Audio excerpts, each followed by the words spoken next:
What's up, guys? This is Ultimate Heroes, the very first episode. No intro yet, of course, because I've been working really hard on getting this all together. So you just got to kind of bear with me. It's going to be a work in progress. Expect things on this show to change. Expect, variations to be made. That's the way it's going to go until we find the rhythm. But welcome to Ultimate Heroes, your favorite superhero show, and it's my favorite superhero show to do for you. My name is DM Marchese, otherwise known as the thebeastnj, and if you've never seen maybe an old superhero show that I've done called Power Up on youtube.com/the Level Up Network was my old show, I'm off doing my own thing now, and it is culminated into Ultimate Heroes. If you don't know me, hi, nice to meet you. I love superheroes and I love talking about them. And what this is going to be is just a show about superhero news, talking about it with you and me. And if you're watching this on YouTube, these are done live with an audience, hopefully with an audience. And when I go to the media scene, you'll be able to see the chat. And the idea is to have this show live Thursday nights at 8 p.m. Eastern time and interact with you guys in the chat. So hopefully we can get some people talking as we read the stories and you guys have your opinions on them as well. I would love to hear from you and kind of bounce off each other. That's sort of how this whole thing is made to operate. And then of course at the end we'll go and I'll give time for questions or whatever if we have people who have questions, depending on how many people are watching. But this is also a product for YouTube. If you're watching on YouTube, this is going to be made as a tight kind of a one-man podcast for you on YouTube as well. And all about superhero stuff. If you want to come watch live, you can. It'll be on twitch.tv/thebeastnj Thursday nights at 8. If you don't catch the live streams to anyone watching on Twitch, you can catch this on youtube.com/thebeastnj on Friday mornings at 10 a.m. Eastern Standard Time. And it's going to be a lot of fun. I'm super excited about it, and I won't always go through this rigmarole, probably for the first couple of episodes, though, until we, get an audience and people understand how this all works. Thank you, Rick. Appreciate the kind words, man. And yeah, if you are watching on YouTube, when I switch to the media scene, you'll be able to see the chat talking to me. So you won't be kind of lost as to what's going on if you weren't able to catch the show live. But yes, this is Ultimate Heroes. We have a really cool show tonight. I have some trailers, I have some news, I have some toys, all kinds of fun things. But I think what I'd like to do for the future is kind of just start off with what I've been reading, because comic books are a huge part of superhero culture, and I think they get kind of lost in the weeds that, at the end of the day, everything that we love, all these movies and TV shows, all this stuff comes from these great comic books. So I want to kind of try to shine some light on the comics as well, if I can. I've been reading Superior Spider-Man. It's really, really cool. A lot of people kind of shit on Superior Spider-Man. I don't really understand why. I think they were just a little bit annoyed at the fact that Doc Ock, spoilers, I guess, if you don't know what happens, but Doc Ock swaps his dead body with Peter's and becomes Spider-Man, and he inherits Peter's memories. So instead of being evil in Peter's body, he understands that with great power comes great responsibility, and he feels the need to go on and be Spider-Man in Peter's honor. But he's still kind of a dick because he's Doc Ock. So people were a little, understandably, I suppose, not so open to this idea, but I think it's really good. Dan Slott, I think, did a great job. From what I've read so far, I'm about halfway through. I'm just about to get up to where Venom comes into play. I think the issue I'm going to start next is Venom coming into play. And it's really good. I think it's a great story. I don't want to spoil anything, obviously, but we're starting to get into Doc Ock getting a little carried away with things. He's trying to better his life in Peter's body, and he's really still serving himself, though, and not the memory of Peter Parker, obviously. He wants to make this his new life. He's managed to find a way to eliminate Peter. And so just Peter hasn't been around for a long time in the comics at this point, but it's really, really good. It's really good. I don't want to ruin anything. I don't want to spoil anything further for you, but I'm enjoying Superior Spider-Man. I'm reading it because I want to get to Amazing Spider-Man, get to the Spider-Verse and all that stuff. So Spider-Man is my favorite superhero, in case you couldn't put that together if you're just meeting me for the first time. So there it is. That's what I've been reading. And Rick, GFN 2112, my good friend Rick in the chat, has got the right idea.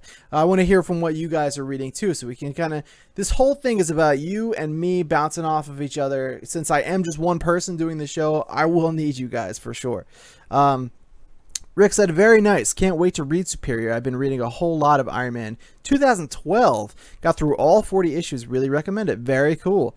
I most recently read, when I went to Mexico, I read Invincible Iron Man, the current run, volumes 1 and 2. I thought volume 1 was great, and I thought volume 2 left a little bit to be desired. I thought it got kind of off the rails with Iron Man volume 2, but I like the first one. I like Riri. I think Riri Williams is a really cool character. You know what? I'm super accepting of heroes taking over for other heroes. Like, I'm cool with like Miles having the Spider-Man thing, but I still have Peter. But where it's getting to, I haven't read this far, but I don't know how much I am down for Iron Man with Riri instead of Tony. I would be totally down to have Riri Williams as Ironheart if I can also keep Tony. I don't know if that is or is not the case, but I want Tony Stark around because that suit is... It's what kept him alive. It's what got him out of...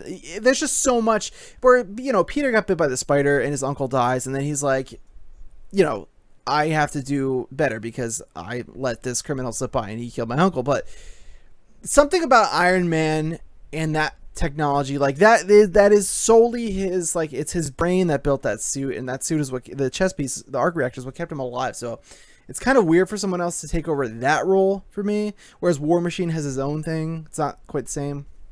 I don't know. Like I said, I haven't read that far, but yeah, I would definitely check out Iron Man 2012 for sure. If you recommend it, I trust your judgment. 40 issues. That's a lot. You're a quick reader there. We don't have any other comments on what we've been reading, so I'm just going to get going right into the news. We have a lot of cool news to talk about today. So here we go, and hopefully everything works. Bear with me, growing pains and all that stuff. You never know what's going to happen, as this is the very first time that I am, you know, doing this show, both live and posting on YouTube. So hopefully the chat will work. I'm going to do a test. Yep, there we go. So you guys should be able to see the chat in this you know, media setting as well as we read the news and kind of talk to each other. So I don't constantly have to be like, hey, so-and-so said, so-and-so said. You can read it for yourself. And yes, this is the media setup, our very first look at it. And without further ado, let's get right into the news. So something I thought was really cool. I saw this morning, and I didn't know anything about this, but so apparently Jeff Johns and Kevin Feige are like homeboys. Didn't know that, but apparently it's true. So I want to watch this little thing here with you. Hopefully we can get audio. And they talk about how they knew each other and where they first started. And this is posted by the Academy. The two of us washed cars together, walked dogs together. You remember this? The first time I ever went to Comic-Con. You and I were in the office. It was slow time. I had been hired by Marvel but hadn't officially left to go work there yet. And it was like 3 o'clock in the afternoon on a Thursday or something. And we got into his Jeep and drove down to San Diego. Yeah. And then you stayed because you knew some comm people there, and I drove your car back up. Yeah, that was awesome. I love that. Yeah, it was great. Yeah.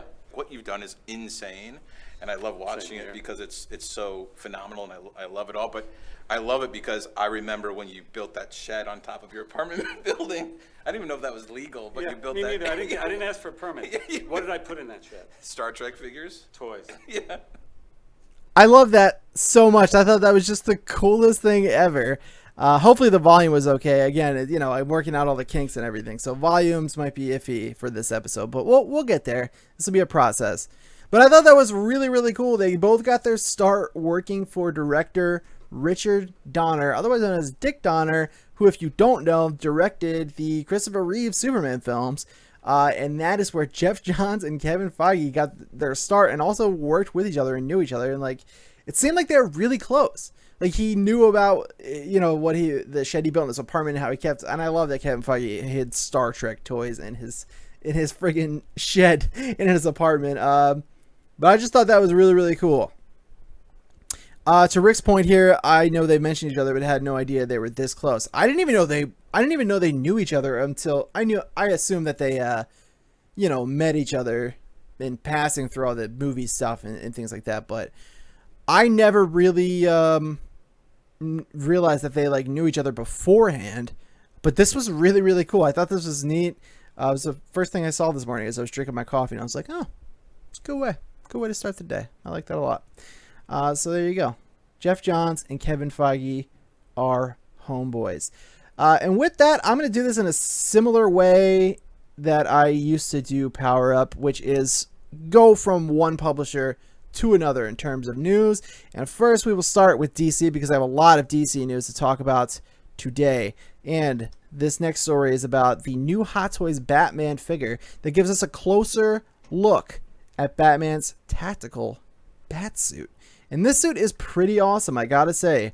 I am pretty pleased with what I saw in Comic-Con. There was actually one that brought you up real close into a kind of a life model, but these are some cool pictures, as you can see. So this is from Superhero Hype from Silas Lesnick that says Hot Toys has just released official images of their upcoming Justice League movie Batman in what is officially being dubbed his tactical batsuit. Check it out in the gallery below, which we will do. So what I learned from this is the goggles actually can move. When I first saw the suit, I thought the goggles were like pasted onto the cowl, and so I was like, I love the suit. Love the suit. I think it's really, really cool. Super Arkham Knight almost inspired with the armor plating. I'm a big fan. I really like the suit a lot. I was a little worried about the goggles because I was like, he kind of looks like Owlman or whatever his name is from The Watchmen. I'm not a big Watchmen fan, but sue me. But I wasn't crazy about the goggles. Yes, as Rick said, also not feeling the goggles, but if they light up white, I'm in. That's a pretty good call. That would be really fucking cool. I don't know if they do. Cannot confirm or deny that, but it's just a pretty good look at the actual material and where the armor separates, as you can see over here. Oh, this is great. This is like I have a little pointer for you. I like the buckles that just kind of gives a little tiny bit of pop. The bat symbol, I'm not in this toy. It's like you can't even really tell it's a bat. In the suit I've seen in the trailer and in the images from the movie, and it looks great. So, that's one thing, but in this toy, I just think it looks a little bit weird, but it doesn't really matter. But yeah, so the goggles move up. They look better on in this, in this gallery from this action figure. I will say, when it's like live action, I wasn't super crazy about what the goggles look like on his face, as I mentioned. But in this, they actually look pretty sleek. They look much smaller than they did in the photos from the movie, but this is what it looks like when he kind of slides up. This is, first of all, this is an awesome looking figure. I would kill to get my hands on one of these things. I don't have any like Hot Toys stuff. I have one Kota Boy Kaya Iron Man that maybe I'll show off one day on here, but that's like the most expensive statue I own. I never got one of these like Sideshow or Hot Toys types of figures, but they're really cool. This one is really cool. But I like that he at least has the option to kind of move them up and down. So, they do seem like they're kind of clipped on to the top there, but this suit is just, it just bothers me because it's so close to being perfect, but it just has that one thing. There's the mother box right there. It looks like Cyborg's leg. And there's all the different, you get all kinds of masks, hands, things like that. I would love to have this figure, all goggles aside. I think this thing looks really, really cool, and I would absolutely love to get my friggin' hands on something like this. But, yeah, it's really cool. But I just wanted to take a look at that so you can kind of see an up-closer look at what the suit might look like in the movie. And I think it's going to be really cool. I'm excited for the movie. I think the suit itself looks awesome. And yeah, as Rick said in the chat, they do look more loose. These look much slick, much more. Oh, jumble fucking my mouth words here. They look much more slick, much more form fitting to his face in the figure than they do in the film, from what we've seen anyway. So that is all she wrote about the Batman suit. Next up, Tom Felton will not be returning to season 4 of The Flash. That's not the link at all, is it? What are you trying to do? You sabotage me? Saboteur. This is the problem with the setup, because I got a lot of windows open here, but we got there. Anyway, Tom Felton, otherwise known as Dick Boy Draco Malfoy from Harry Potter. Bad taste in our mouths from him, as we all know. Will not be returning as a series regular on The Flash season 4. I'm not too bummed out about this, but we will read the story and then dissect. This is by Jenna Bush, also superherohype.com. Expect most of these stories to come from superherohype.com because they're an awesome website, and that's where I get most of my superhero news.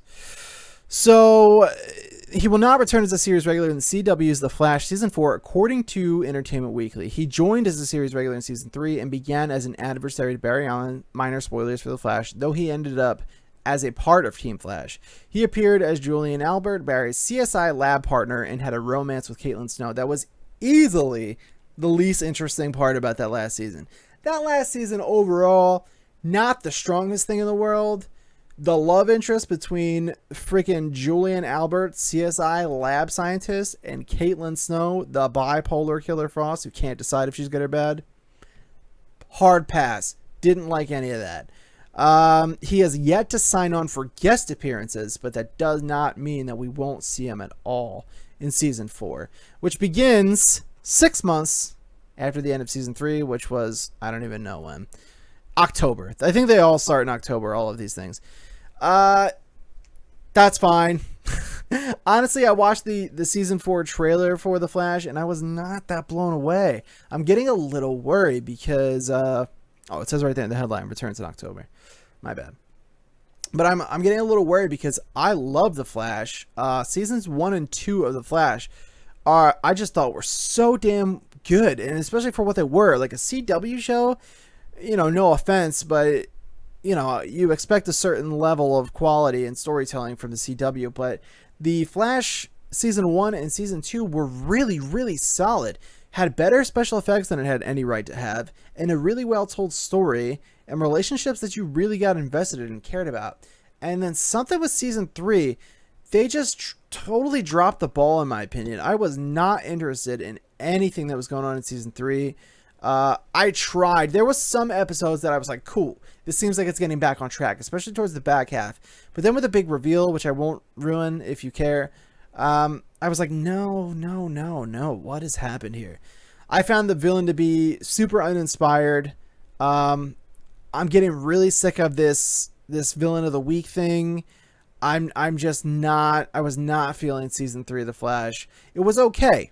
It was definitely easily the worst of the 3 seasons so far. And season 1 and 2 were at such a high bar for me, but it was okay. It wasn't a total shit show or anything like that, but it was not good. And especially for what The Flash was, it was a pretty steep drop off. So I think getting rid of him, honestly, less clutter. They had so much going on and so many characters. I think this is probably for the best. We don't need Tom Felton on The Flash. We just don't, especially because his arc really, it finished in the middle of the season, and then he was just kind of around as like filler and not an interesting filler at all. Let's go to the chat.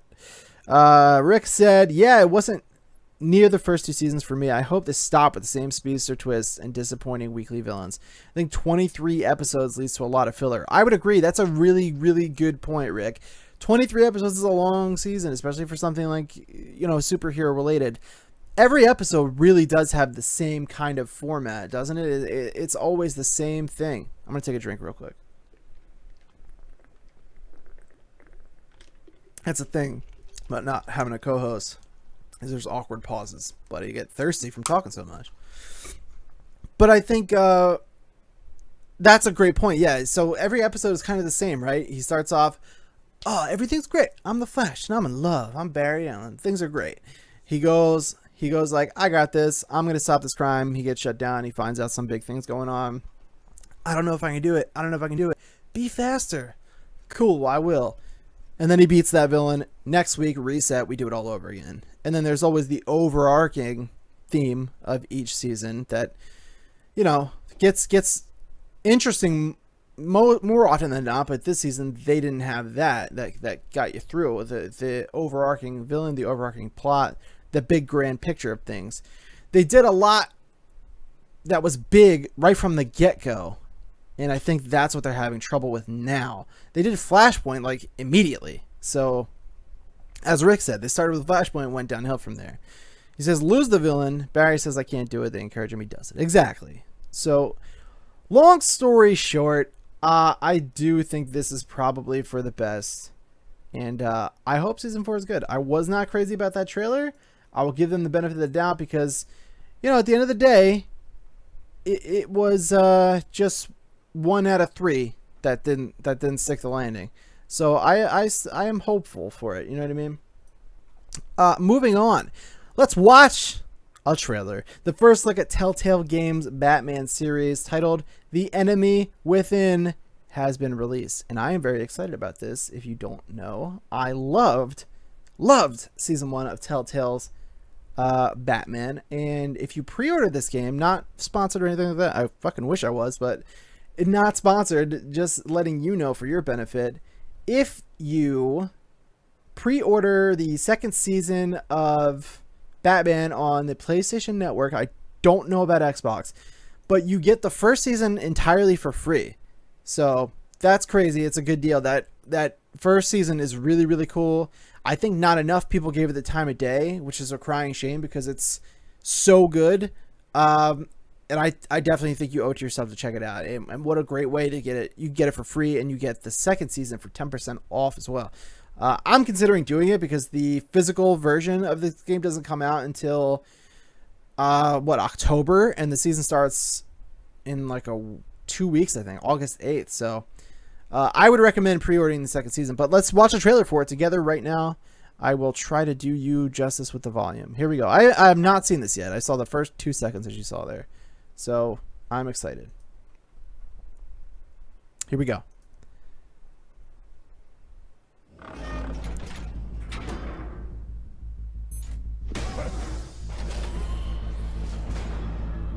What the hell?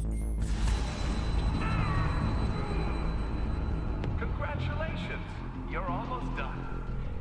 That is, if you can withstand my short-range ultrasonic device. Let's test it out, shall we? His suit looks great. The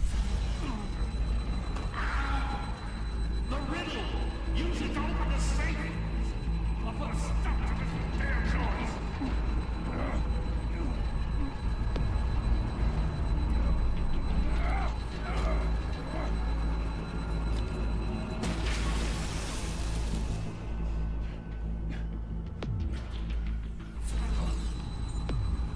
Let me know how the volume is, guys.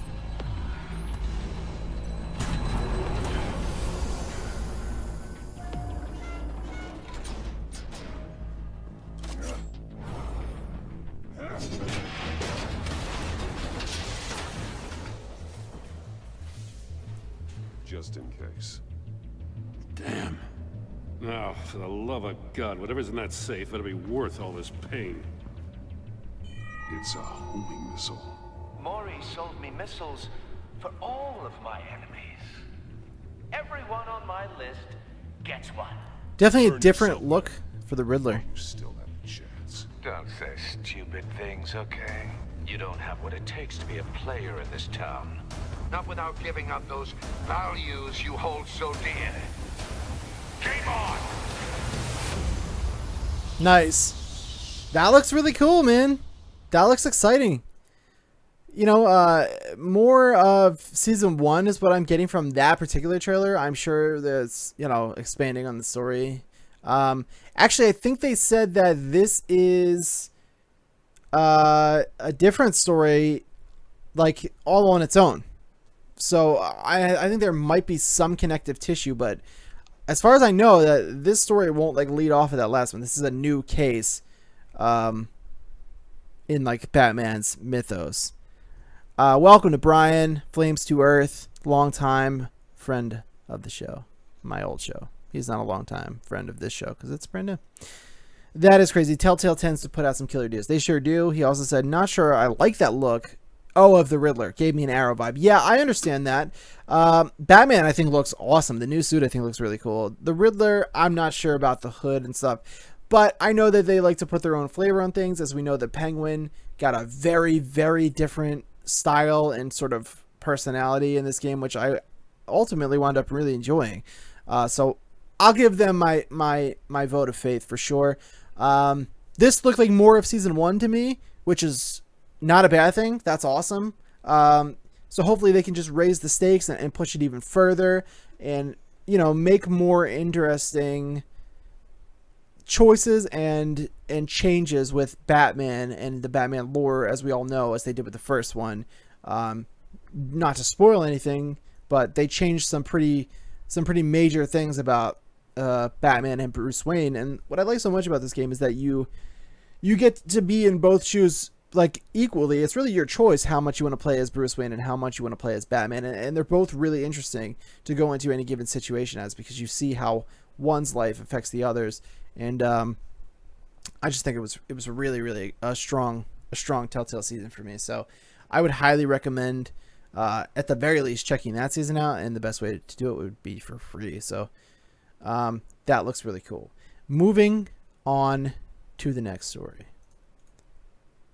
Onward and upward into DC World we go, as Justice League reshoots cause some headaches, specifically for the man of stash himself, Henry Cavill, whose schedule is conflicting with this.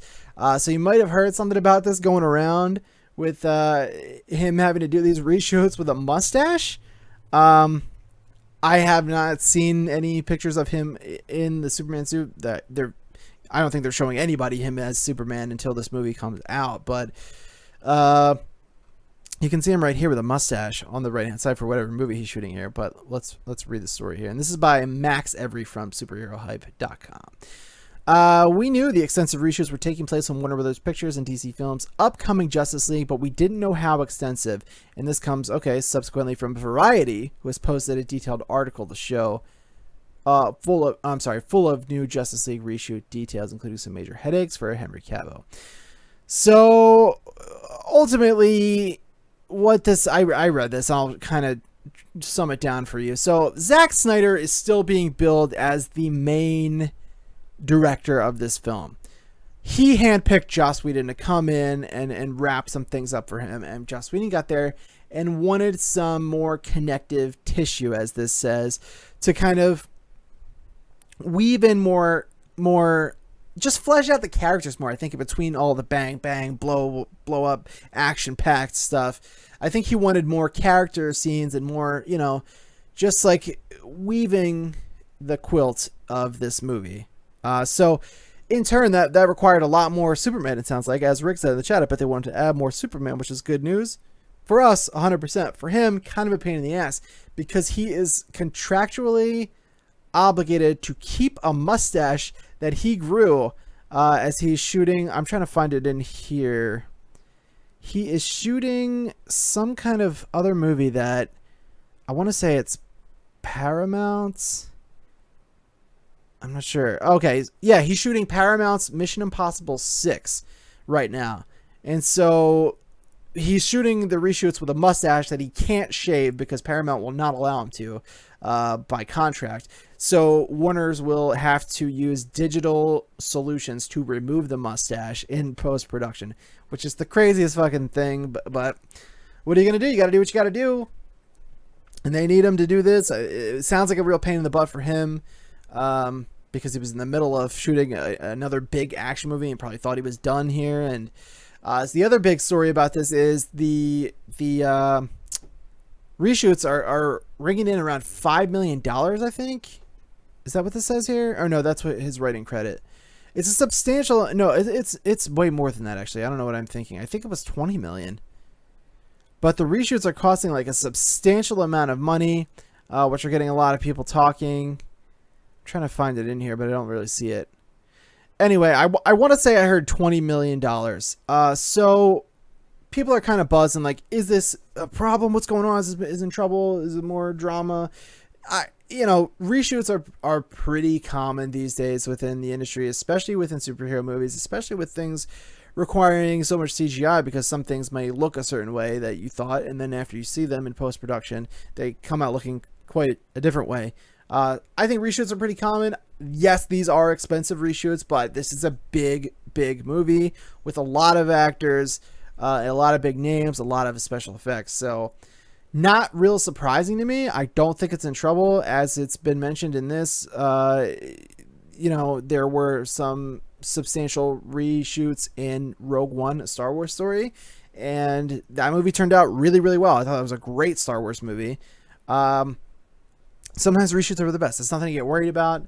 It sucks for Henry Cavill, it sounds like, but overall, I would not worry if you are even worried. I think this is going to be just fine, and I'm excited for Justice League. I thought that trailer was really cool. I'm pretty stoked for that. Moving on to more DC news. Wonder Woman. Congratulations to Wonder Woman. She is now the top grossing summer flick of 2017. This news comes from comicbook.com by Russ Burlingham. Burlingham? I'm sorry for your last name, Russ. I appreciate your work, though. So Wonder Woman has passed Guardians of the Galaxy Volume 2 at the North American box office to become the top grossing summer movie of 2017. The presumption is that Wonder Woman will keep the title, with the summer more than half over, and most of the films expected to make huge amounts of money at the box office in 2017, either in the rearview mirror or not arriving until the fall. Great for her. I think that's awesome. I really, really enjoyed Wonder Woman. You can check out my review on youtube.com/thebeastnj. Love the film. Love Gal Gadot. She is the bomb. And Wonder Woman is so good. And welcome, Johnny, in the chat. Yeah, this is great news for her. And very clearly, that DC knows where their bread has been buttered this summer, because she was really at the forefront of that new trailer. I think they're well aware that the reception of her is great, and I think that's nothing but good news. It's awesome to see Wonder Woman at the front of DC for a change, and getting the credit she deserves. And Gal Gadot deserves a lot of that credit. Patty Jenkins deserves a ton of credit, and the writers, of course. But Gal Gadot really embodies that character. She is mesmerizing as Wonder Woman, is probably the best way I could put it. Though I am pretty surprised. I thought for sure that Spider-Man would have took this, even though Guardians was huge. People were raving about Spider-Man in Civil War, and then this movie came out, and it's so good. It's one of my favorite movies of all time at this point, quite frankly. I am a big Spider-Man fan, so yes, there is some bias, but I was really surprised. Honestly, I was, to see such a big drop-off that second weekend, and it seems like it's not going to climb back up. It didn't do bad by any means, but it didn't do what I suspected it would do, for sure. And, it did fight War for the Planet of the Apes. That came out the next weekend, which I'm going to see this weekend, and I'm excited about. But, yeah, it's great news for Wonder Woman. I am definitely surprised. I did not see that coming. As of right now, this says Wonder Woman has already passed the worldwide box office total for... Well, the worldwide box office total for Man of Steel at $668 million, but Batman v Superman Dawn of Justice remains the highest grossing film in the shared universe worldwide. $873 million internationally. 543. Wait, that doesn't make any sense at all. And Suicide Squad, which never happened, we don't have to talk about. But that's pretty crazy. Yeah, as Johnny reiterated, Spider-Man had a huge drop-off that Wonder Woman didn't have. Yeah, that's 100% true.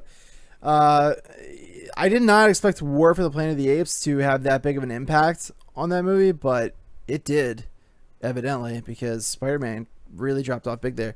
Like I said, it didn't do bad by any means necessary. But it just did not do what I expected to do. And I'm really surprised that Wonder Woman beat Guardians of the Galaxy Volume 2, because that movie was really big. I thought it seemed like it was unstoppable, but congratulations and hats off to DC, hats off to Gal Gadot, because, she just really deserves a pay raise, which I'm sure she got for sure, because that movie was so good, and I'm just really stoked that this did so well. Let's check in with the chat before we move on. Welcome to the show, everybody. TG Super Nintendo Chalmers, otherwise known as Emma, welcome. Today I'll learn if D knows anything about other than Spider-Man. I know very much. Yeah, you should go check out back episodes of Power Up on youtube.com/the Level Up Network. You can see my knowledge is extensive and ever growing. Hang on to your butts, indeed. Johnny says, I'm guessing it was a very good DC movie, and being a heroine helped her grab new people that might not have seen it just because it was a superhero movie. You have not seen it yet still then, huh, John? That's crazy, man. You got to get on that. It was so very good. I loved it so much. Flames to Earth said, will DC finally set a high bar? Now they have something to shoot for with other movies. Yeah, 100%. And to those of us just joining the show, after the news, I'm going to leave about 10 minutes or so to get questions from you guys if you have them. So start turning your wheels if you want to ask me anything, whether it's about life, superheroes, comics, movies, whatever. Queue up your questions, because the end of these shows will be a section just for your questions and talking to you guys, as it was with Power Up as well. So let's move on. We have quite a bit of news still to work through here in the next 10-15 minutes or so. Wonder Woman 2 has officially gotten a release date coming off this wondrous, that was a bad pun, I'm real sorry about it, wondrous success of the first movie, and it is December 13th, 2019. While the return, this comes from superhype.com again, and it's by Celeste Lesnick. While the return of director Patty Jenkins has yet to be fully confirmed by the studio, Warner Brothers Pictures has nevertheless set the Wonder Woman 2 release date for December 13th, 2019. Gal Gadot, of course, is set to reprise the role, and we just read about the box office stuff, so we don't need to talk about that again.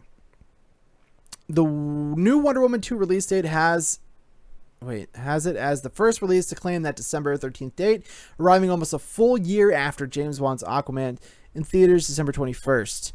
Fans will get to see the Wonder Woman this year in Justice League. We already know. So this is a good date. So far, I don't think this is actually going up against anything else superhero related. It's definitely steers clear of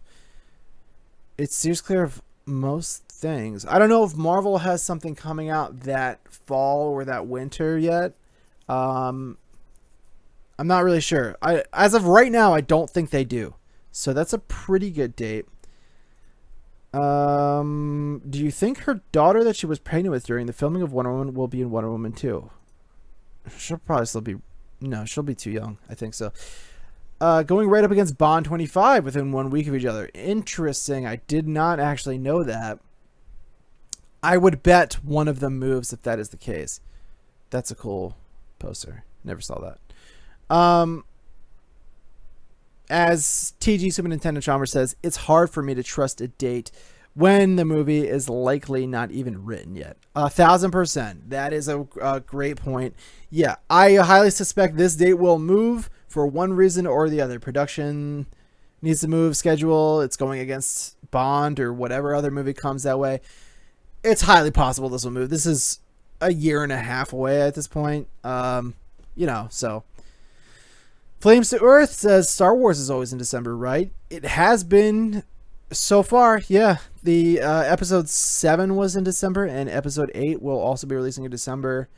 I don't know if that's when episode 9 will come out, but yeah, Star Wars does typically release in December as of lately. I don't know if that's always been the case, but recently, yes. But I'm just glad Wonder Woman 2 is happening. I'm glad DC seems to have some kind of a plan. Hopefully they can keep on the tracks and not fuck this up too badly. That would be my dream scenario. Will they? I don't know. All this Batman kerfuffle, who knows? But Wonder Woman seems to be doing pretty well for us, and that's what we have to hang our hats on right now. Rick said, yeah, technically Han Solo's spin-off is still scheduled, so I suppose. Didn't know that. Did not know that. Yeah, that would be tough. So do they release annually then? Episode 9 would be in 2019. I didn't realize that they were annual at this point. They're able to make these that fast? Wait a minute. Star Wars Episode 7 came out December of 2016? Holy shit. That's crazy. I gotta look that up. We have to solve this. That would blow my mind. No, it came out in December of 2015, but Rogue One came out when? Last spring, late winter, right? So that kind of took its place. So it'll probably be the Han Solo movie then. I would imagine. There's no way that episode 9 will be ready by then. They'll have episode 8 this year, then probably Han Solo that December, then the next winter will be episode 9. Johnny Poolside says, I know it has nothing to do with superheroes. Well, then don't bring it up. No, I'm just kidding. But can we take a moment for June Foray? She died at the age of 99. You might not know her name, but I guarantee you know her voice. She voiced Granny from Looney Tunes. I absolutely know her. Rocky the Flying Squirrel, original Cindy Lou from How the Grinch Stole at Christmas, and so many other voices. Absolutely. Rest in peace to June Foray. I've enjoyed much of her entertainment. I watched so much Looney Tunes, and Granny was in a lot of it. I also watched a lot of Rocky and Bullwinkle as a child. And I've watched The Grinch millions of times. So, God bless you. If you believe in God, that's your business. But rest in peace in any case. And thank you for your work. And I hope you have a good afterlife. There we go. We did it. We can talk about non-superhero stuff from time to time. Don't think this is like, we just talked about Star Wars for like 5 minutes, so don't sweat it. Moving on into the world of Marvel. I only have a few of these, and we have one more trailer to watch, so this will go pretty quick, and then we can do questions. The New Warriors have cast Keith David, get ready for this, as a municipal employee, Ernest Vigman. I don't care about New Warriors at all. If you don't know, it's coming to Freeform. It's going to be bad. And it's about not quite heroes such as Squirrel Girl, who the AT&T girl plays, who is subsequently very attractive, but that doesn't matter. And it doesn't matter. A whole bunch of other would-be superheroes from the Marvel Universe. I don't care about the show at all. And now you have a drawl in Keith David, who is a pretty well-regarded actor, and you cast him as municipal employee Ernest Vigman. I don't understand why we're doing this with these Marvel television shows. I love Marvel very, very much. I am a Marvel man. I love DC as well, but Marvel has been my home since I was a young boy. So I care very much about what they're doing. The stuff with their TV, they need to get together. You have the formula. Your shows on Netflix are what people like. We're all looking for this Punisher. We're all looking for this Defenders. The Daredevil is great. Jessica Jones was awesome. Luke Cage was pretty good. Iron Fist was whatever. But overall, you figured it out. Like, they have the budget, they have the talent, and they have, people that care about these properties. So it's making me a little bit worried that they're churning out these things now to the likes of ABC and formerly ABC Family, which is now Freeform, and kind of starting to shit out these shows. I'm not crazy about it. I kind of wish they would just take a little bit more care. But it, I don't think this New Warrior show is going to be very good, quite frankly. Would I love to be wrong? You betcha. Will I be wrong? Probably not. But this is what it is, I suppose. What are you going to do? And so this is just another thing of them kind of, you can tell what grade of show this is going to be by this kind of casting news, I think. No offense, Keith David. I'm just calling it like it is. Let's check in with the chat. Ew, Freeform, gross. Just call it Powers 3 from PlayStation. I don't know about if it's going to be that bad. I don't know if anything's going to be that bad. Powers was really fucking bad. I hope Marvel wants me to be a municipal employee, said no one ever. I would agree. That sucks. Real bad. What's up, Tobes? Welcome to the show, dude. New Warriors lore explanation for me, please. They're a group of misfit heroes. They all live in the city and kind of have powers and kind of don't. I'm sure the synopsis is right here for you. Here you go. Marvel's New Warriors is about 6 young people with powers living and working together with powers and abilities on the opposite end of the spectrum of the Avengers. So the boring end, in case you can translate that. The New Warriors want to make a difference in this world, even if the world isn't ready. Not quite super, not yet heroes. Oh, sounds like a really fun superhero show. Not quite super or heroes. Perfect. Marvel's New Warriors is about that time in your life when you first enter adulthood and feel like you can do everything and nothing at once. Except in this world, bad guys can be as terrifying as bad dates. Why? End it. End it before it starts, because you know they're going to cancel that shit. Don't even waste my time. Jeez Louise. LOL, the end with low end CGI. 1000%. Not going to be a good time. Please stop this, someone, now. But they won't. They're going to do it. They're going to do it. And they're going to think it's great, even though everyone's going to tell them it's not. But you know what? If that's the worst that Marvel's doing, we're okay. I got to say. Because Marvel's fucking killing the game. So I'll give them a shitty TV show. But they already have Agents of S.H.I.E.L.D., so I can't be giving you 2 shitty TV shows. I'm sorry. I know every time I say something like that, there's always an Agents of S.H.I.E.L.D. fan that comes out of the woodwork. It's like, hey, Agents of S.H.I.E.L.D. got good. They had Ghost Rider. Not even the real Ghost Rider. The new one with a brother. Pfft. Fuck off. I'm just kidding. I don't really care what you like. Captain Marvel will be shooting in California. Now, there's a whole bunch of boring mumbo jumbo in here, all about tax breaks and films and stuff like that. But I thought this was an interesting thing because, first of all, the talent is probably thrilled because most of them reside in California. So that's great for them. Woodwork here. You don't watch it, so you can't talk about it. Hey, I watched the first season, and that was enough. So, pshaw on you. Agents of S.H.I.E.L.D. More like Agents of Dick. That's what I always say. Marvel Studios co-president Luis D'Esposito stated, our headquarters and post-production facilities are in California, so it's very exciting to be able to film Captain Marvel here in our home state thanks to this California tax credit. It sounds very businessy when they talk about the tax credit. As a result, not only will we be able to streamline our production process for this and other films we're working on concurrently, but we'll have more time to spend with our families. So that's great news. More time with their families, and I think this might actually help them speed things along with the production of this film. So it's great for them spending time with their families, great for Marvel having everything so close to their headquarters and their post-production studios, and it's great for everybody involved, all the actors in the production team who probably all live around there. So I thought this was cool. And we also know that Captain Marvel shooting in California.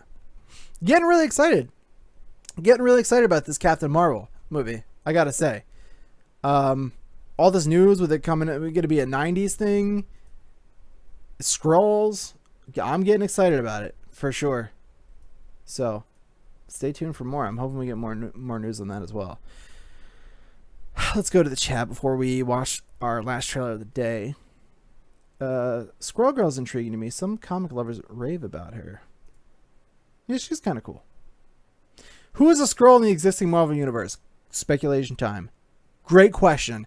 Somebody, 1000%, and I feel like Nick Fury, right? It's gotta be. He's gonna be there. Who better of a person? It's like kind of a risk, but also not so big of a risk that people will get all pissed off about it. Like, it's not like gonna be like, or like Robert Downey was a Skrull all this time. That would fucking make people really upset. But I can totally see Nick Fury being a Skrull. He's gonna be there with her at the first time that the Skrulls have attacked in the 90s. I could totally see them turning and be like, Nick Fury was a fucking Skrull this whole time, but he put together the Avengers. Why would he do that? And then him having some kind of crazy plan as to why he wanted to do that. But probably not. Maria Hill is actually a good guess. She's a damn dirty Skrull. She may be. I hope we get to talk about that new Doctor Doom movie coming out. I'm really excited for that. We can talk about whatever you want at the last 10 minutes of the show. Again, queue up your questions. The last 10 minutes will be all about you guys and me talking and you guys asking whatever questions you have. But before we do that, we will watch the last trailer of the day. No, so Dean, can a Skrull imitate Thor's powers or another superhero? They can imitate another superhero, but they would need Thor's hammer. I'm not sure if a Skrull could pick up the hammer because there's... I don't know at what extent they transform. Like, I'm not sure if they transform on like such a genetic level that the hammer could be tricked into it thinking like it's Thor and he's worthy. That's a good question, actually. I'm not positive about that. But it could imitate other people's powers. I think like if it transformed into Spider-Man, I think it could have Spider-Man's abilities, I believe. But Thor's kind of a particular case because he has a hammer. So that's kind of I'm not sure about that. It's a good question. All right, let's watch the last trailer of the day. Remember, start thinking of your questions, and we will get into a question segment at the end of this. This trailer is for Lego Marvel Superheroes 2. A new trailer coming right out of Comic-Con SDCC from this past weekend. I love Lego games, and I love Lego Marvel. So prepare to hear a lot about Lego Marvel for the foreseeable future as news comes out about this. I'm so excited for this game. So without further ado, let's just check out this fun little trailer here. I haven't seen this yet, actually, and I love these games. So here we go.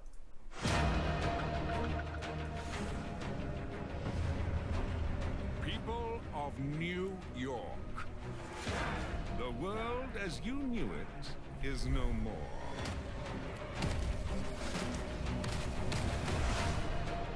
I, your new leader, Kang the Conqueror, have brought you here from I can't believe they're doing Kang. They know their shit. Glorious new realm. Welcome to Chronopolis. That looks awesome, dude. Wakanda, like a mini version of Wakanda's in there. Kang the Conqueror is attacking. We can't hold out much longer. Relax. The cavalry's here. Surrender or defy me, it makes no difference. There is no man who can stand in my This looks so rad. Oh yeah, I can make a little louder for you.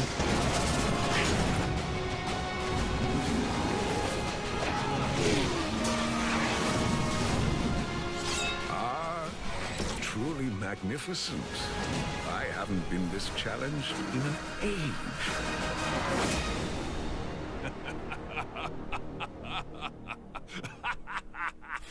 Thanks, Wings. That guy was giving me a headache. Hell yeah, dude. November 14th. You know I pre-ordered. You know it. I'm so excited. I can't wait for that game. Does Marvel have the rights to Kang? That's a good question. I think they do. I'm pretty sure. Emma, I will answer your question in a moment because we are coming into our question segment of the show. So queue up your questions and I will take them for you. I didn't think ahead and I don't have the chat screen up on the main page, so I'll just have to read them to everybody. And that's fine. Emma asks, do the Lego games have good stories, or is this going above and beyond? Good question. Not all of the Lego games have good stories. Some of them are based on movie properties, and those are kind of lackluster because they just sort of mash everything all together. Lego Marvel Superheroes was a great one because it had an original story, not following the movie. Like Lego Avengers just mashed up all the different, I think it was like the Phase 2 movies. So it was just kind of a mishmash of bullshit of stories that we were already told, and you got kind of fragmented pieces of it. Lego Marvel Superheroes was an original story, an original, game by these guys, and they wrote the whole thing out. And the story was really cool, yeah. When they write the story, it's very good. When they try to follow the movies, they're not that great. Lego Batman 3 had a really cool story about the lanterns. It actually revolved mostly around the lanterns and not much of Batman at all. You played as Batman, but it wasn't about Batman. But I really, really enjoyed Lego Marvel Superheroes a lot. Surprise, surprise, I know. But sincerely, and trying to be as unbiased as possible, that is a great game. Just from a gamer's perspective, that is a great game. Lego Marvel Superheroes I highly recommend. Really fun platinum, too, if you like trophies. But besides that, the gameplay is super fun. It's fun just running around and seeing all the different characters and getting to play as everybody and zip around like a fully realized Lego version of Manhattan. Really, really fun game and a cool story as well. Emma also asks, Lego Marvel used lines from the movies, didn't they? They did in Lego Avengers. Yeah, they kind of just got lazy and dubbed in. They had like some of it was voice acted, and then they dubbed in some lines from the movies, which was kind of weird, and I wasn't that crazy about that at all. But yeah, they did in Lego Avengers. Flames to Earth, otherwise known as Brian, asks, I was going to ask, after Infinity War movies, who would you like to see as the big bad villain, but did we just get our answer from Lego? Good question. I've said for a long time I think they'll do Secret Invasion. I think they're going to kind of focus on a more unique, like, what's the word I'm looking for? Like, these team up movies will be more unique stories rather than like an overarching villain, because, you know, we've done Ultron now, which was lackluster, unfortunately, because that really is someone that should have never been able to be killed. I think he should have been. There was a lot of problems with that movie, but we don't need to go down that rabbit hole tonight.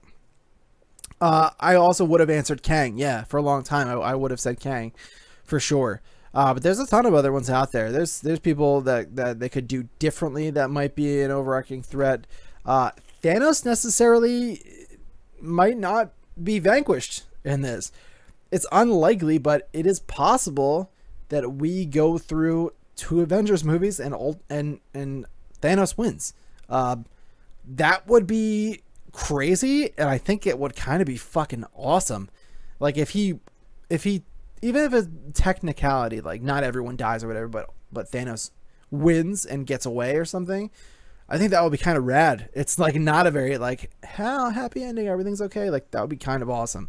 So I don't know, maybe Thanos again. Maybe they'll bring the Skrulls back into this time, and that's why they're setting them up now for Secret Invasion. They could do Secret Wars. They could do all kinds of things. Those would be some of my guesses. I'm still pulling for a Spider-Verse movie. Oh yeah, what's his name? James Spader, I think. Was an awesome Ultron. I just think not great direction. I was cool with him being human. I just didn't like that he was so jokey and like so funny. I liked some of it because it's like, oh, that's weird. Like he's so much thinks he's human that he's like sarcastic and stuff. But he was like so jokey at times that I was like not threatened by him. And in the big, you know, the scenes where he like chops off Claw's hand and stuff, and you're supposed to be like, oh shit, like you don't feel that because you're like, I'm not afraid of you now. It just didn't have any impact. He had a lot of impact when he first shows up. He's very creepy and very menacing, but you know, I think the direction for him was not great. But yeah, Spader was perfect casting. I 100% agree.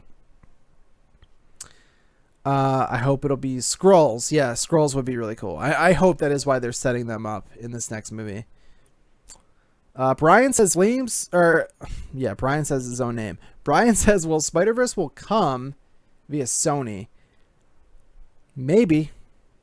We'll see. I don't know. Some tells me this Marvel and Sony deal goes deeper than we thought. I'm not sure. But if they're going to do it right, and they'll take Marvel's advice, go ahead. I don't care if they do it. I didn't like his Earth levitating plan in reference to Ultron. Yeah, that was terrible. After the big reveal, he seemed completely different. I agree. Johnny Poolside, always with the hard-hitting questions, asks, if you could get pregnant by any superhero, who would it be? I'm going to go to the other thing so you guys can read the... So if you're on YouTube, you can read the chat. I'll have to come up with a solution for that for next episode. Any superhero could get me pregnant. Well, I would choose a girl. If in this fantasy I'm able to be impregnated myself, and it would be by a woman. I'm still attracted to females, so I would rather be a woman that got me pregnant. And if that's allowed, She-Hulk. I gotta see what that's about. You know what I mean? How often do you get that going on? Rick said the strings on me scene was great in reference to the Ultron movie. Yeah, that was awesome. That fight was actually pretty cool too, where they kind of like infiltrate the whole mansion. Rick chose Catwoman. That's pretty good. That's pretty good. I like someone with a little gusto though. Catwoman doesn't really, she's pretty and all, but like, where's the thrill? You know what I mean? Where's the thrill and all that? Also, not related to this or any of these stories tonight, but these little Cos babies things are really, really, really neat. Really cute. I like them a lot. Captain Marvel's a good choice. That would be thrilling, yes. Flames to Earth with a great question. I did address this in the beginning of the episode, but I don't think you were here. But yeah, in the beginning of the episode, I'm going to always open with what I've been reading, and I'd love to hear what you guys have been reading. And then maybe we can finally start that book club that I talked about a long time ago, and we can work that into this show. That would be my dream. Oftentimes, there's not a lot of people here in the beginning of these streams, so if we can get that audience built and people are here, then we could talk in the beginning of each show what we've been reading. But I've been reading Superior Spider-Man, and I'm really enjoying it. I like that story a lot. I'm about halfway through, maybe a little more than halfway through. I'm just about to be introduced to Venom in Superior Spider-Man's shoes. So I'm excited to see what that's like, since it's like Doc Ock. But I am enjoying it a lot.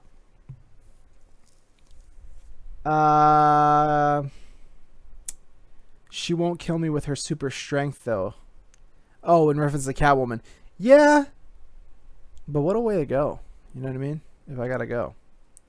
Hype level for Dark Knight Metal announced at SDCC. I haven't checked that out.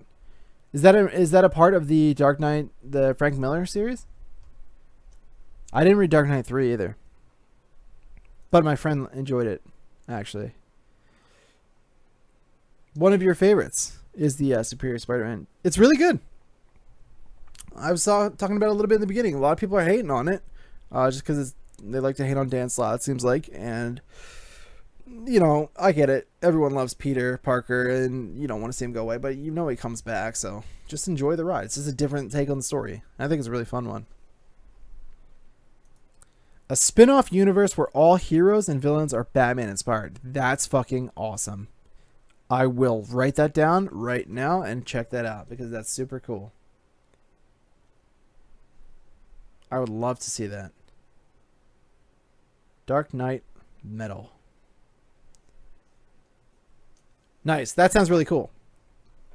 I got time for one more question before we call it a night. We will do our special thanks, and then that will be it for this episode, the initial episode of Ultimate Heroes. The cover artwork is stellar. Let's check it out. Dark Knight Metal. Not iPhone case. You dick.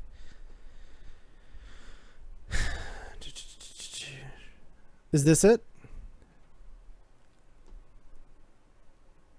Dark Knight Metal. Written by Joshua Williamson. Art by Carmine. Neat covers. Kind of simple, but pretty cool. Aquaman, Wonder Woman, Batman. The Devastator. The Batman Who Laughs. I wonder who that is. That's pretty cool. I don't know how I didn't hear about this.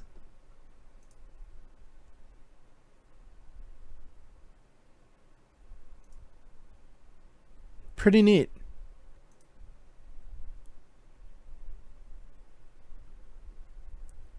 There's a group image of them all. Oh, cool. Let's check that out. Wait, did I miss it? My second tweet, that is the pic I love. Let me see. Pull this into the show here. Oh, wow. That's really cool. I love the Green Lantern Batman.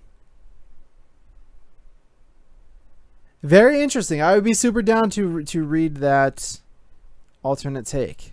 I have so many comics to catch up on, but I would definitely put that on my back burner because that seems pretty awesome. And the last question of the night here. Would you rather be a webless Spider-Man or a broke-ass Batman? Huh. That's a really good question. No webs, but you still have spider sense. You can climb. You can jump. You have agility. You can fight. You can be Batman, but you'd be broke, so you'd have none of his gadgets, I would assume, and none of his... You wouldn't have the suit, probably, if you can't afford to get it fixed and stuff. Or the car. Batman's so money-based. So Spider-Man, yeah. No contest. Spider-Man with no webs. I would throw ropes. I would just build my own. I would get ropes and just throw them and swing off of those. Yeah. Webless Spider-Man. 100% that's the answer. All right, that's gonna do it, guys, for the very first episode of Ultimate Heroes. Thank you guys so much for watching, of course, here on twitch.tv/thebeastnj. If you join me live, you guys on YouTube should do that as well. Join me on Thursday nights at 8 p.m. right here Eastern time, that is, on twitch.tv/thebeastnj. Be a part of the show. Talk with me in the chat. Join the show, and we can hopefully get a book club going where we can talk about what we've all been reading. And it's just fun to watch live and comment. But if not, you can catch this on youtube.com/thebeastnj on Friday mornings at 10 a.m. Eastern Standard Time in podcast format. No audio versions for now, anyway, just video. That's all I really have time to take care of. Thank you guys so much. I hope you enjoyed the show. Before we go, I would like to give some special thanks, though. And I would, of course, want to thank my one and only Patreon producer, Kelly Shemp. I don't believe she's here, but she is a very wonderful supporter, and she is supporting at the producer level on Patreon. So a big thanks to her. And then, of course, a big special thank you to all of my Patreon supporters: Johnny Poolside, Ricky Mana, Derek Carr, Toby Blackburn, and Kelly Shemp as well. Thank you guys so much for the love on Patreon. And if you want to become a patron, go to patreon.com/thebeastnj. You help support me. You support all these shows I make. You help me try and make my dreams come true. And then finally, I want to give a special thank you to all of my subscribers. That's Net Guy, My Dark Passenger 6, The Nine Fox, Kelly Jellyfish, Next Gen 99, Tobes 29340, and of course, TG Super Nintendo Chalmers, otherwise known as Emma, who has been in the chat with us tonight. Thank you guys so much for subbing. If you want to sub, you can click that sub button right here on my channel at the top of the video. It means a whole lot to me and helps me out a whole bunch, and I really appreciate it when you support the show. A lot of support from everybody. I really, really appreciate it. Of course, you guys are the best. I hope you enjoy the show. It sounds like some of you did enjoy the show. I'm really glad to hear that. Thank you so much for watching. And I will see you next Thursday night for another episode of Ultimate Heroes. I don't have a sign off. Until next time, be good, be great, be ultimate. That's not bad.